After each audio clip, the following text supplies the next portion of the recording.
यदि मेरे चैनल में नए हैं तो चैनल को सब्सक्राइब कर लें। रामायण काल में पक्षियों की महत्वपूर्ण भूमिका रही है। एक और जहां कोय के आकार के काकभूषुंडी की चर्चा मिलती है तो दूसरी ओर देव पक्षी गरुड़ और अरुण का उल्लेख भी मिलता है। गरुड़ ने ही श्रीराम को नागपाश मुक्त कराया था। इसके बाद संपाति और जटायु का विशेष उल्लेख मिलता है। जटायु को श्रीराम की राह में शहीद होने वाला पहला सैनिक माना जाता है। लोमश ऋषि के शाप के चलते काकाभूषुंडी कौवा बन गए थे। लोमश ऋषि ने शाप से मुक्त होने के लिए उन्हें राम मंत्र और इच्छा मृत्यु का वरदान दिया।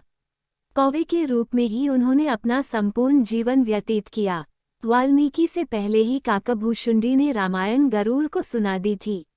इससे पूर्व हनुमान जी ने संपूर्ण रामायण पाठ लिखकर समुद्र में फेंक दी थी। वाल्मीकि श्रीराम के समकालीन थे और उन्होंने रामायण तब लिखी जब रावण वध के बाद राम का राज्याभिषेक हो चुका था। खैर, आओ जानते हैं संपाति और जटायु के बारे में ऐसी बातें जो आपने अभी नहीं जानी होगी। उल्लेखनीय है कि रामायण में संपाति और जटायु को किसी पक्षी की तरह चित्रित नहीं किया गया है, लेकिन रामचरितमानस में ये भिन्न है। रामायण अनुसार जटायु गृध्रराज थे और वे ऋषि ताक्षर्य कश्यप और विनीता के पुत्र थे। गृध्रराज एक गिद्ध जैसे आकार का पर्वत था। जटायु के बारे में पहला रहस्य। संपाति और जटायु कौन थे? राम के काल में संपाति और जटायु नाम के दो गरुड़ थे। ये दोनों ही देव पक्षी अरुण के पुत्र थे। दरअसल प्रजापति कश्यप की पत्नी विंता के दो पुत्र हुए गरुड़ और अरुण। गरुड़ जी विष्णु की शरण में चले गए और अरुण जी सूर्य के सारथी हुए। संपाति और जटायु इन्हीं अरुण के पुत्र थे। कहाँ रहते थे जटायु? पुराणों के अनुसार संपाति और जटायु दो गरुड़ बंधु थे। संपाति बड़ा था और जटायु छोटा। ये दोनों विंध्याचल पर्वत की तलहटी में रहने वाले निशाकर ऋषि की सेवा करते थे और संपूर्ण दंडकारण्य क्षेत्र विचरण करते रहते थे। एक ऐसा समय था जबकि मध्य प्रदेश छत्तीसगढ़ में गिद्ध और गरुड़ पक्षियों की संख्या अधिक थी, लेकिन अब नहीं रही। जटायु और संपाति की होड़। बचपन में संपाति और जटायु ने सूर्य मंडल को स्पर्श करने के उद्देश्य से लंबी उड़ान भरी। सूर्य के असह्य तेज से व्याकुल होकर जटायु जलने लगे। तब संपाति ने उन्हें अपने पक्ष में नीचे सुरक्षित कर लिया, लेकिन सूर्य के निकट पहुंचने पर सूर्य के ताप से संपाति के पंख जल गए और वे समुद्र तट पर गिरकर चेतनाशून्य हो गए। चंद्रमा नामक मुनि ने उन पर दया करके उनका उपचार किया और त्रेता में श्री सीताजी की खोज करने वाले वानरों के दर्शन से पुनः उनके पंख जमने का आशीर्वाद दिया। राजा दशरथ के मित्र थे जटायु। जब जटायु नासिक के पंचवटी में रहते थे तब एक दिन आखेट के समय महाराज दशरथ से उनकी मुलाकात हुई और तभी से वे और दशरथ मित्र बन गए। वनवास के समय जब भगवान श्रीराम पंचवटी में पर्णकुटी बनाकर रहने लगे, तब पहली बार जटायु से उनका परिचय हुआ। जटायु का बलिदान। रावण जब सीताजी का हरण कर लेकर आकाश में उड़ गया तब सीताजी का विलाप सुनकर जटायु ने रावण को रोकने का प्रयास किया, लेकिन अंत में रावण ने तलवार से उनके पंख काट डाले। जटायु मरणासन होकर भूमि पर गिर पड़े और रावण सीताजी को लेकर लंका की ओर चला गया। सीता की खोज करते हुए राम जब रास्ते से गुजर रहे थे तो उन्हें घायल अवस्था में जटायु मिले। जटायु मरणासन थे। जटायु ने राम को पूरी कहानी सुनाई और यह भी बताया कि रावण किस दिशा में गया है। जटायु के मरने के बाद राम ने उसका वहीं अंतिम संस्कार और पिंडदान किया। छत्तीसगढ़ के दंडकारण्य में जटायु का मंदिर है। मान्यता अनुसार यह वह स्थान है जब सीता का अपहरण कर रावण पुष्पक विमान से लंका जा रहा था, तो सबसे पहले जटायु ने ही रावण को रोका था। राम की राह में जटायु पहले शहीद थे। स्थानीय मान्यता के मुताबिक दंडकारण्य के आकाश में ही रावण और जटायु का युद्ध हुआ था और जटायु के कुछ अंग दंडकारण्य में आ गिरे थे। जटायु की राम से पहली मुलाकात पंचवटी नासिक के पास हुई थी जहां वे रहते थे, लेकिन उनकी मृत्यु दंडकारण्य में हुई।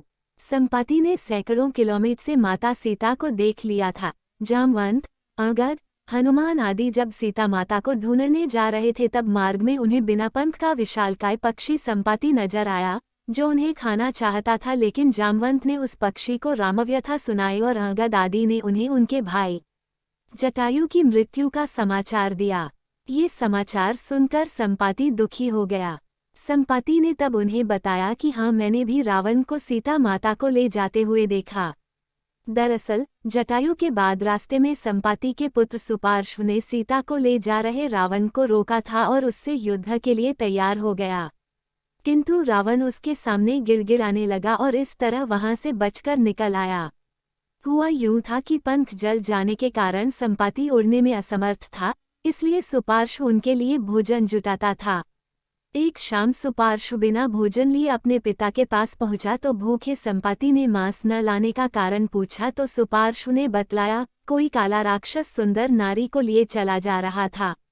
वह स्त्री हा राम हा लक्ष्मण कहकर विलाप कर रही थी। ये देखने में मैं इतना उलझ गया कि मांस लाने का ध्यान नहीं रहा। अर्थात संपाति ने तब अंगद को रावण द्वारा सीताहरण की पुष्टि की। संपाति रावण से इसलिए नहीं लड़ सका क्योंकि वह बहुत कमजोर हो चला था, क्योंकि सूर्य के ताप से उनके पंख जल गए थे।